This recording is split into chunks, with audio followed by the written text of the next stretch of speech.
இயக்குனர் சிகரம் பாலச்சந்திர ஐயா அவர்களே, மெல்லிசை மன்னர் எம்எஸ்டி ஐயா அவர்களே, நடிகர்களுக்கெல்லாம் நடிகர், உலக நாயகன் என் இனிய நண்பர் கமல்ஹாசன் அவர்களே,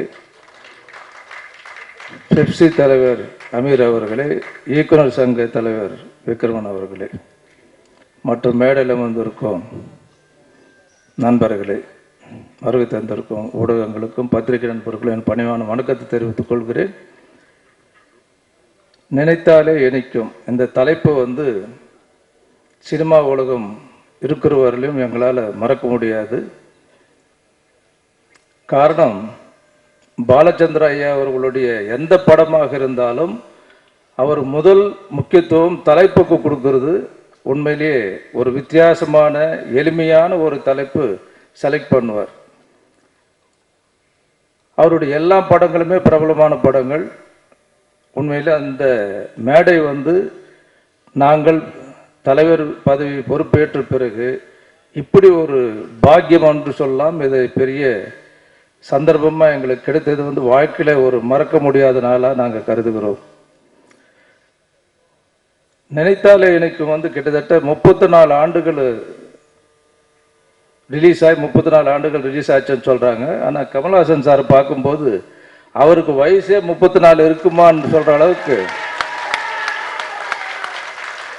ஆச்சரியமான விஷயம்.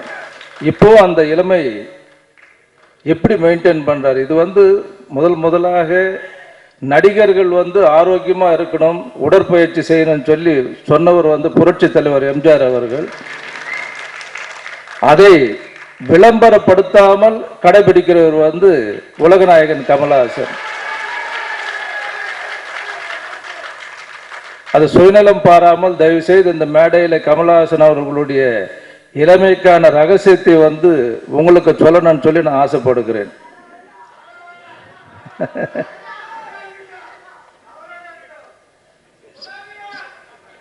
ஆக நினைத்தாலே நிற்கும் படம் திரும்ப வெளியிடுவது நிச்சயமா தமிழ் கலை உலகத்திலே ஒரு எதிர்பார்க்கக்கூடிய ஒரு படமாக இருக்கிறது. ஆக அந்த படம் மாபெரும் வெற்றி பெற வேண்டும். முக்கியமாக ஊஞ்சல் ஆடுகிறது. ஸ்ரீதர் சார் டைரக்ட் பண்ண இளமை ஊஞ்சல் ஆடுகிறது.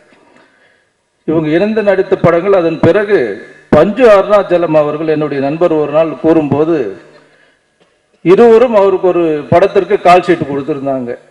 அதுக்கப்புறம் 2 படத்தில் ரெண்டுமே இணைந்து நடிக்கிற மாதிரி ஒரு கால் ஷீட். ஆனால் கமல்ஹாசன் அவர்கள் பஞ்சு அவர்களுக்கு ஃபோன் பண்ணி, அண்ணன் இந்த மாதிரி 2 பேர் உங்களுக்கு ஒன்றா கால் ஷீட் கொடுத்து ஒரு படம் பண்ணுறதை விட நாங்கள் 2 பேருமே தனித்தனியாக படம் பண்ணித்தரோன்னு சொல்லி தயாரிப்பாளரை காப்பாற்றணுன்ற ஒரு எண்ணத்தில் 2 பேர் இணையறதை விட தனித்தனியாக பண்ணும்போது அவங்களுக்கு பெனிஃபிட்டாக இருக்குன்னு சொல்லி பண்ண படம் தான் கல்யாணராமனும் 6லிருந்து 60 வரை.